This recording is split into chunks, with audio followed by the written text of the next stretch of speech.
Hello everyone, welcome to my channel Bachelor Nation News fans. The sun was sinking behind the Malibu hills, spilling molten gold over the sea like it too couldn't bear to say goodbye. On the patio of the Golden Villa, Mel Owens stood alone, staring at the single crimson rose trembling between his fingers. At 72, Mel had lived through wars, heartbreaks, and the quiet ache of losing his wife, Carol, 20 years earlier. But nothing, absolutely nothing, had prepared him for this. Behind him, camera lights flickered on, catching the glimmer of tears he didn't bother to hide. "Mel," whispered the producer, "when you're ready, we'll roll." He nodded, voice low. "I don't know if I am." It had started so innocently. 50 women, all over 60, all full of laughter, wisdom, and second chances. Now, two stood before him. Cindy, the elegant, retired teacher whose laugh could dissolve his loneliness, and Joanne, the fiery sculptor who reminded him what it meant to feel alive again. But tonight, one would walk away, and for the first time since Carol's funeral, Mel feared the silence that would follow. The teaser montage flickered on TV screens across America that night. Next week, the finale you never saw coming. Mel's voice echoed over a slow-motion clip of him turning toward the camera, eyes wet. Cindy whispered, "You said I was your forever." Joanne walking away barefoot across the wet garden stones. Mel collapsing onto a bench clutching a ring box. And then the screen cut to black. The ending will change everything.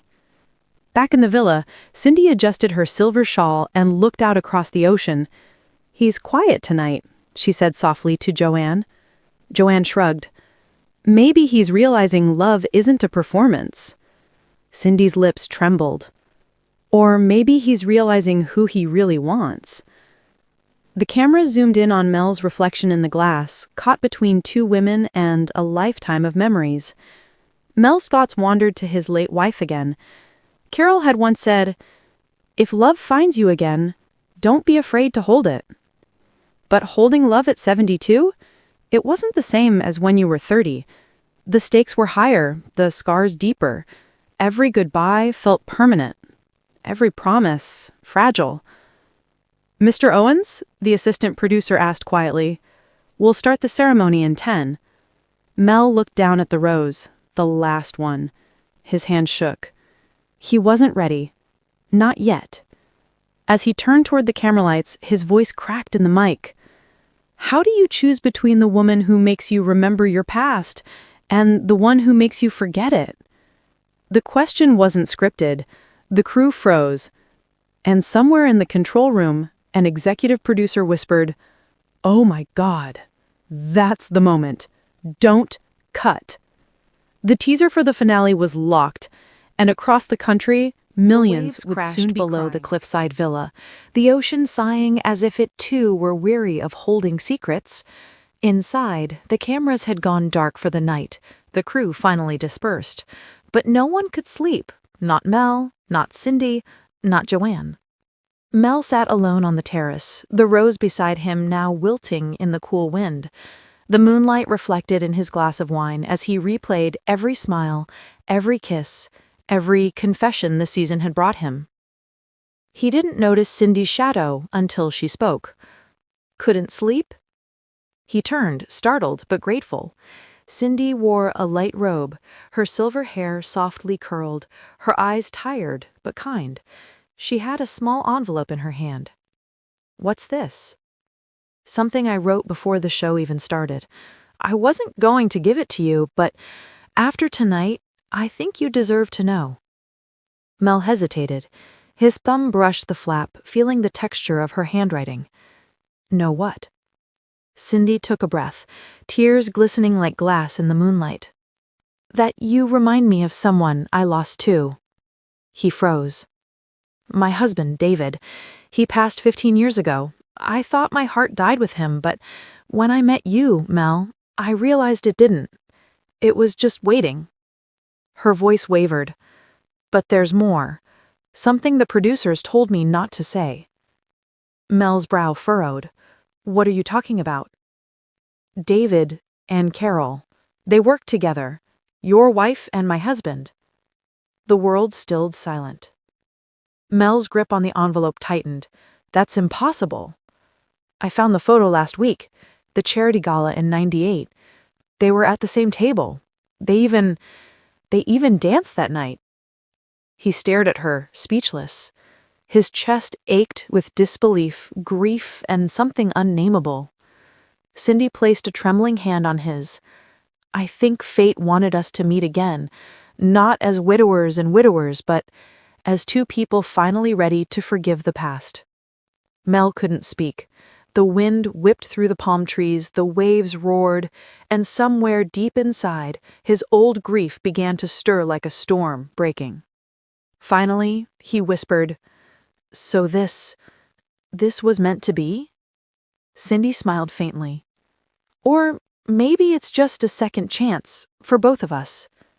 The next morning, producers huddled around monitors, reviewing footage from hidden mics. The late-night conversation had been caught. The director looked stunned. We can't air that. We have to. It's the most real thing that's happened all season. The footage became part of the finale teaser, the secret letter scene. Clips leaked online, Cindy crying on the terrace, Mel clutching the letter, a faint voiceover of him saying, How do you love again when the ghosts of your past still dance between you? Within hours, #GoldenBachelorMel trended across social media. Fans were divided, some calling Cindy's confession fate, others betrayal. Meanwhile, in her villa suite, Joanne was sculpting, her fingers pressed through wet clay as if molding her fury into form. She had seen the teaser. She had seen them. He said he wanted honesty, but secrets are what he rewards, she muttered under her breath. Her assistant producer Lena stood awkwardly nearby. Joanne, the finale shoot is tomorrow morning. Maybe you should rest. Joanne looked up, eyes blazing. Rest? When the man I love just found his destiny with someone else's ghost? Lena hesitated. You still have one last date before the final rose. Maybe you can remind him what's real. Joanne's jaw clenched. Oh, I will. She turned back to the clay, shaping what would soon become a statue of two intertwined figures, one reaching out, the other fading into air. It was called The One That Got Away. That evening, as Mel sat with his producer for a pre-finale interview, he was asked, Mel, after all this, what do you want out of love? He thought for a long moment before answering. Not perfection, just peace. Someone who looks at me and sees who I am, not who I was. The producer nodded, satisfied. But as Mel walked away, the camera caught a flicker of doubt in his eyes. Was Cindy truly his peace, or was Joanne the storm that kept him feeling alive? As the sun dipped behind the horizon, the mansion lights glowed again. The final rose ceremony was hours away. And somewhere deep inside Mel Owens' heart, the weight of 2 lifetimes of love pressed down, demanding to be chosen. The morning of the final date dawned gray and heavy, as if even the sky was reluctant to witness what was coming. The sea below the Malibu cliffs churned restlessly, mirroring Mel's thoughts. He sat on the balcony of his suite, dressed in casual linen, watching gulls dart across the horizon. The letter from Cindy still sat unopened beside his coffee cup. He had read her words once, but he couldn't bring himself to read them again. Today, it was Joanne's turn. He wasn't ready. But then again, when was love ever about being ready? Joanne arrived in a vintage red convertible, wind whipping through her auburn hair, a defiant smile tugging at her lips. She looked radiant, dangerous, alive, everything Mel had thought he'd left behind in his 60s. The cameras followed her as she stepped out and crossed the beach toward him. "You look like a man who's seen a ghost," she teased. "Maybe I have," he replied, half smiling. They sat by the shoreline, a small picnic laid out before them, wine, strawberries, a radio playing an old Sinatra tune. It could have been any date, if not for the tension humming between them. So, Joanne said, biting into a strawberry, you and Cindy had quite the night. Mel froze. You saw that? Everyone did. The whole crew was whispering about the letter. You know how producers are. Mel sighed, eyes heavy. I didn't ask for that. Joanne leaned in, her voice softer now. No, but you didn't stop it, either. He looked away. It's complicated. No, Mel, it's simple. Joanne's tone sharpened. You either want to live again, really live, or you want to stay safe in your memories. Cindy give you comfort. I give you chaos. And you're terrified of that. He didn't answer. The wind blew her hair across her face, and when she looked up again, there were tears glimmering behind her defiance. You told me once you loved how I made you feel young again. I did, he said quietly. Then why does it feel like you're already saying goodbye? They walked along the beach in silence, cameras trailing at a respectful distance. Joanne stopped at a driftwood log and sat down, staring out at the horizon. You know, my husband left me before he died. Stage 4 cancer. We were already separated. Mel turned sharply. I didn't know that. No one does. I never wanted pity. She looked at him. He used to say I was too much, too emotional, too restless. Maybe he was right, but at least I loved loud. Mel knelt beside her, the tide inching close to their shoes. You deserve someone who can match that. I thought that was you. Her words hung in the air like smoke. For a moment, he wanted to say it back, to promise her the world, to let himself believe that love at 70 could burn just as brightly as it did at 20. But then, unbidden, an image of Carol surfaced in his mind. Her laughter, her grace. And beside her, Cindy's late husband, David. The ghost of that photograph still haunted him. He swallowed hard. Joanne, she shook her head, cutting him off. Don't. I already know. She stood, brushing the sand from her skirt, her eyes blazing with unshed tears. You told me once you wanted peace, Mel, but peace is just another word for loneliness. Then she was gone, her figure dissolving into the mist. The production team was ecstatic. They'd captured raw heartbreak, the kind of moment that made for viral television. The director whispered to the cameraman, "Keep rolling. This is gold." But Mel wasn't thinking about ratings. He was thinking about the hollow echo of her words, the final look in her eyes, love and loss twisted together like seaweed in the surf. He sat alone for a long while until the tide crept close enough to touch his shoes. When he finally arose, the last thing he saw on the sand was the imprint of Joanne's bare feet beside his. That evening, Mel returned to the villa, the sun painting the sky in bruised shades of pink and purple. Cindy was waiting on the patio, a soft smile on her lips. Rough day? You could say that. She reached for his hand. You don't have to explain. I know how hard this is. He looked into her eyes, kind, steady, familiar. But even as he smiled, a part of him wondered, was love supposed to feel safe or wild? As he turned to leave, Cindy called after him, her voice tender. Mel? Yes? When you give that final rose tomorrow, make sure it's not for who the world wants you to love. Make sure it's for who your heart can't live without. Mel nodded, his throat tight. That's the problem, Cindy. I'm not sure my heart knows the difference anymore. Later that night, as the editing team pieced together clips for the finale teaser, the trailer voiceover boomed over haunting piano music. Next week, 2 hearts, 1 choice, but a revelation no one saw coming. The morning of the final rose ceremony arrived like a storm over Malibu. Dark clouds hung low, waves slamming against the cliffs, and a stiff wind whipped through the Golden Villa gardens. The crew scrambled to keep cameras and equipment from toppling over. Mel stood alone on the veranda, the rose in his hand, his suit slightly rumpled from the restless night. He had replayed every conversation, every glance, every heartbeat since the season began. The weight of 2 lifetimes of love pressed down on him. He didn't notice Cindy approaching until she was right beside him, holding another envelope, smaller, more worn than the one she had given him on the terrace. "Mel." Her voice trembled. "There's something I didn't tell you, something I should have told you from the beginning."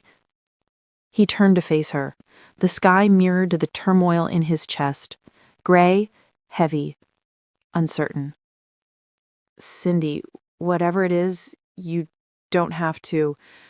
"No," she interrupted. "I have to. Before you make your choice." Cindy took a deep breath and handed him the envelope. "This is my confession." Mel stared at it, confused. "A confession?" "Yes. About me. About David." He swallowed. The silence stretched as the wind carried the distant roar of the ocean. "I never told anyone. Not the producers, not my daughter, not even my closest friends. David's death wasn't natural." Mel's eyes widened. What do you mean?" "He didn't die in the hospital. He died because of something I didn't see coming, because I didn't stop it." The world seemed to tilt. "Cindy," Mel began. "I loved him, Mel. I still do. But when he passed, I made a promise I couldn't keep. I swore I would live fully again. I thought I could. I wanted to. And I tried. I came here to the Golden Bachelor to find that love. But now standing here, I don't know if I deserve it." Her eyes were pools of vulnerability and regret. "You came here thinking you could heal Cindy, but maybe—" Mel paused. "Maybe you're still carrying him with you." She nodded, tears spilling down her cheeks. "And maybe that's not fair to you." The production team, hidden just behind the cameras, had caught every word. The finale, initially scripted as a heartwarming conclusion, had now turned into an emotional bombshell. The teaser montage flashed across social media even before the rose ceremony began. Golden Bachelor Mel Owens faces the ultimate confession. Cindy sobbing under the veranda rain. Mel's hand trembling over the final rose. Joanne walking along the cliffside unaware of the secret just revealed. The internet exploded. Fans were divided. Some praised Cindy's honesty, others accused her of emotional manipulation, and the finale hadn't even aired yet. Mel sat with the rose in his hand, staring at the crashing waves below. He thought about Joanne, her fire, her wildness, her courage to love without fear, and then Cindy, her vulnerability, her honesty, the haunted look in her eyes that mirrored his own grief. He could feel both women in his chest, tearing at him like twin storms. "You don't have to choose me," Cindy whispered. "I know," Mel replied, voice low. "I don't even know if I can choose anyone." The sky opened with a sudden downpour, rain pelting the rose in his hand. The petals drooped, fragile and red, like the heart of the man holding it. Joanne appeared in the distance, silhouetted by the storm, running toward him. "Mel, wait!" she shouted over the wind. He turned, caught between two women, one representing comfort and forgiveness, the other passion and rebellion. "I don't want to hurt anyone," he shouted back. "Then don't!" Joanne cried. "Stop thinking and start feeling!" The camera zoomed in on Mel's face, capturing every line of fear, every glimmer of hope, every tear streaming down his cheek. The producers knew they had the final shot. The man, the storm, two hearts, and one rose. Cindy took a step closer, bracing herself against the rain. If you love me, if you even care, you have to choose for yourself. Not for me, not for Joanne, not for anyone. For you. Mel closed his eyes. He felt the weight of his late wife's memory, the echo of David in Cindy's heart, Joanne's blazing fire, and his own yearning for peace. He opened his eyes slowly, the camera catching the wet glint of hope and fear. I think I finally understand, he said, trembling. Love isn't just about finding someone to hold, it's about finding someone who can hold you, too. The wind roared, the waves crashed, the petals of the rose drooped further, soaked and fragile in his grip. Mel stepped toward the two women, ready to make the choice that would break hearts and heal souls, the choice that would define the most dramatic Golden Bachelor finale in history.